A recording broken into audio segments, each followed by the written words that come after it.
வணக்கம் ஐஸ்வர்யா, எப்படி இருக்கீங்க? நல்லா இருக்கீங்களா? Cool cool cool cool.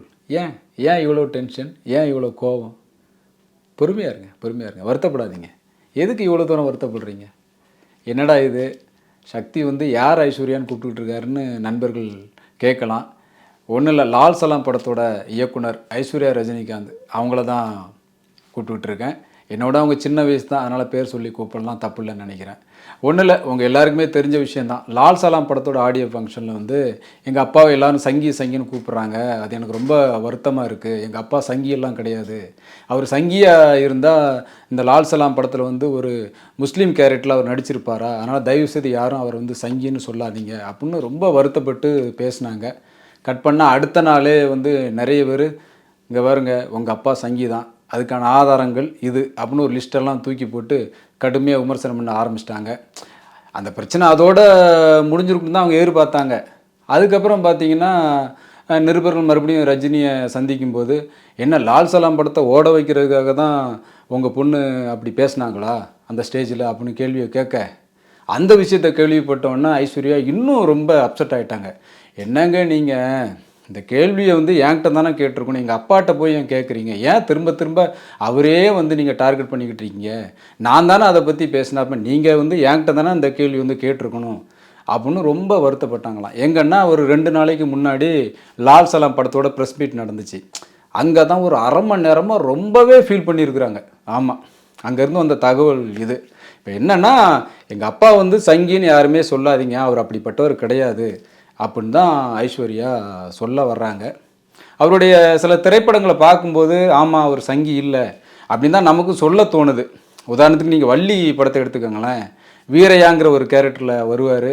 அந்த படத்தில் ஒரு 4 பேர் ஒரு இடத்துல நின்றுக்கிட்டு அயோத்தியில் ராமர் கோயில் கட்ட போகிறாங்களாம் அப்படின்னு வந்து ரொம்ப சந்தோஷமாக பேசிக்கிட்டு இருப்பாங்க. அப்போ பக்கத்து திண்ணையில் படுத்து கிடக்கிற ரஜினி டக்குன்னு தலையை தூக்கிட்டு அப்படி சிரிச்சுக்கிட்டே ஒரு வசனம் பேசுவார். அது என்னென்னா, அயோத்தியில் ராமர் கோயில் கட்டுறதுனாலேயோ மசூதி கட்டுறதுனால என்னையா பிரயோஜனம்? உங்களுடைய ஒவ்வொருடைய இதயத்துலேயும் மசூதியும் ராமர் கோயிலும் கட்டுங்கய்யா அப்படின்னு சொல்லுவார். அதெல்லாம் எவ்வளோ பெரிய வசனம்! அந்த மாதிரி வசனம்லாம் வேறு யாராவது பேசியிருக்கிறாங்களா? கூடவே இன்னொரு வசனம் பேசுவார்.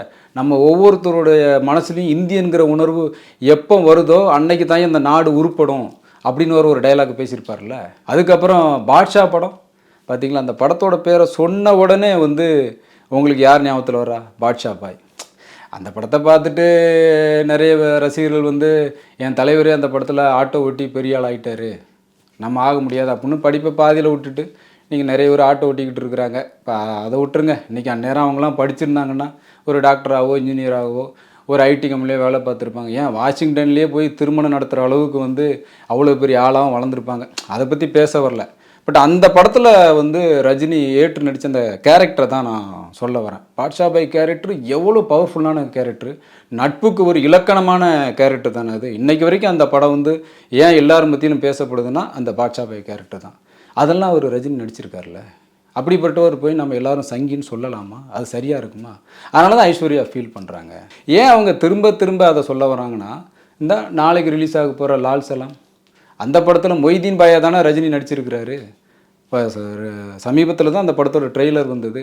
அதில் வசனங்கள்லாம் எப்படி இருக்குது? 2-3 வசனங்கள் வருது. ஒவ்வொரு வசனங்களும் எவ்வளோ அற்புதமாக இருக்குது. எந்த ஒரு சாமியாக இருந்தாலும், யார் கும்பிட்ற சாமியாக இருந்தாலும் சாமி சாமி தானே அப்படின்னு ஒரு வசனம் வருது. அப்புறம் அது வந்து எல்லா மதத்தையும் வந்து தூக்கி பிடிக்கிற மாதிரின்னு ஒரு வசனம் தானே. அதே படத்தில் இன்னொரு வசனம் வருது அந்த ட்ரெய்லரில், மதத்தையும் நம்பிக்கையும் மனசில் வை, அதுக்கு மேலே வந்து மனித நேயத்தை வையின்னு வருது. மனித நேயம் தான் இந்த நாட்டோட அடையாளம்னு ஒரு வசனம் வருது. இதெல்லாம் ஏன் சொல்கிறோம்னா, இந்த எனக்கு தெரிஞ்சு இந்த வசனங்கள்லாம் எழுதுனது எல்லாமே ரஜினி தான். ஆக்சுவலாக இந்த மேடையிலே வந்து ஏஆர் ரஹ்மான் கேட்டார், இந்த படத்தில் வசனங்கள் ஒவ்வொன்றும் ரொம்ப நல்லா இருந்தது, அர்த்தமுள்ளதாக இருந்தது, யார் எழுதுனா ஐஸ்வர்யாட்ட கேட்டேன்.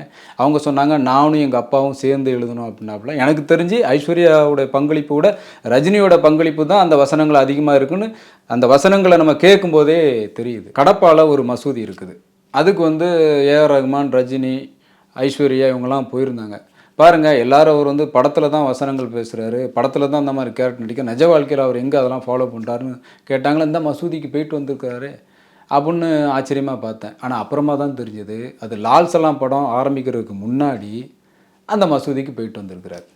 ஏன்னா லால் சலாம் படத்தில் ஒரு முஸ்லீம் கேரக்டர் பண்ணுறாரா, அதுக்காக அங்கே போயிட்டு வந்திருக்கிறாரு.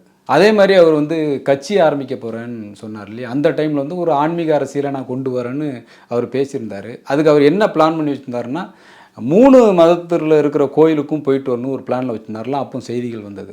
மதுரை மீனாட்சி அம்மன் கோயில், நாகூரில் இருக்கிற தர்கா, அப்புறம் வேளாங்கண்ணியில் இருக்கிற மாதா கோயில். பட் பாருங்கள், அந்த இடத்துல கூட அவருக்கு நிரூபிக்கிறதுக்கு வந்து வாய்ப்பு கிடைக்கல பாருங்கள். அவர் வந்து கட்சியே ஆரம்பிக்கல. அதனால் அவரும் அந்த ஆன்மீக சுற்றுப்பயணத்தை வந்து கேன்சல் பண்ணிட்டார். பொதுவாகவே ரஜினி வந்து படங்களை வந்து ஒரு முஸ்லீம் கேரக்டர்லையோ இல்லை ஒரு கிறிஸ்தவர் கேரக்டர்லையோ இல்லை ஒடுக்கப்பட்ட மக்களுக்கு உரிமைகளை வாங்கி கொடுக்குற ஒரு தலைவன் கேரக்டர்லையோ நடிக்கிறாரு.